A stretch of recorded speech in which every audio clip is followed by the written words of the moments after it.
I'm currently here in Quito as a participant in the migration laboratory. Enjoying the experience as well as the process by which the whole thing is unfolding. Coming up with concrete proposals of global solutions on the issue of migration and development. I was a little bit curious because I noticed from the very beginning it's kind of a new experience for me. There will be people from all around the globe coming in with different background, different experiences. In the process of being immersed into the laboratory, meeting the experts, conversing with them, listening to others speak of what they had in mind, I said, this is different. There's more potential in this one because after the talk, there's a passion for everyone to do the walking and make tangible changes in the area of migration. Migration is probably the hot button topic of the current age and probably will be for another 30 years at least. We live in an era of mass communication, mass travel, mass movement. This poses challenges for nation states but also civil society and the private sector. I think it's fair to say that different sectors, be it civil society, be it governments, be it private sector, have been kind of quite disconnected and operating in silos in relation to migration and development policy and practice. Oftentimes, we are thinking in our own niche, in our own context of the implementation. And of course, that's comfortable. But migration is a global phenomenon. And I think to be able to be effective in our implementation, we need really global partners. We need government, we need business, we need NGOs. The lab originated from the Global Forum on Migration and Development. It was an idea to provide the lab with the opportunity to discuss with other actors other than public sector.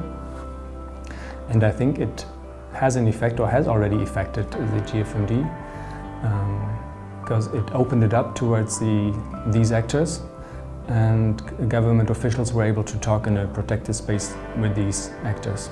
There is really this space to communicate as equal and not as competing for attention, for space. It helped us to get a grasp, a deeper grasp of what's going on in migration, because everyone has its own particular perspective, and to understand the complexity of the migration issues and to become as well a little bit more humble about our opinions. We always say that we want a dialogue that's action-oriented. So I think that there is a lot of hope that has come out of Quito, because now we have crystallized most of these proposals. These proposals will actually see reality. Also because these proposals are anchored in the Global Compact on Migration objectives and possible actionable commitments.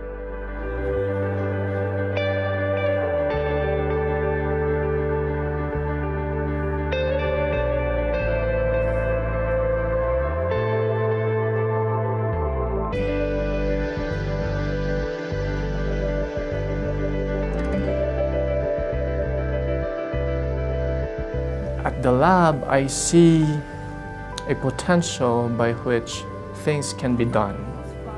I see a group that can actually break away from the norm and put things into action.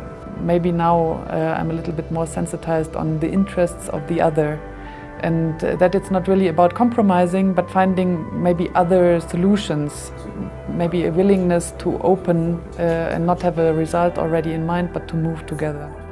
As an NGO, I always think that we are the more committed, we have this passion to continue on all of this advocacy.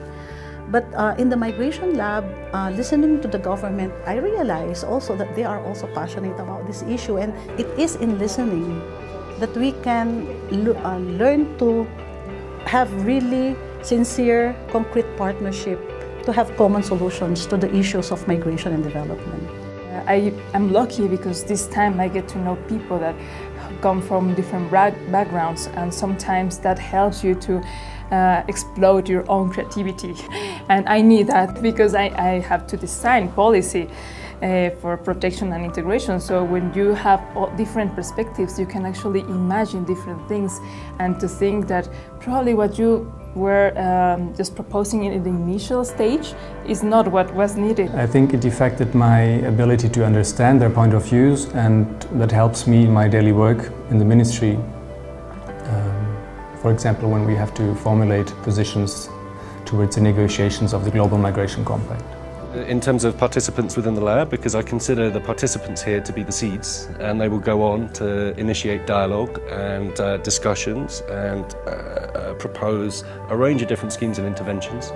I think Winston Churchill said that success is never final.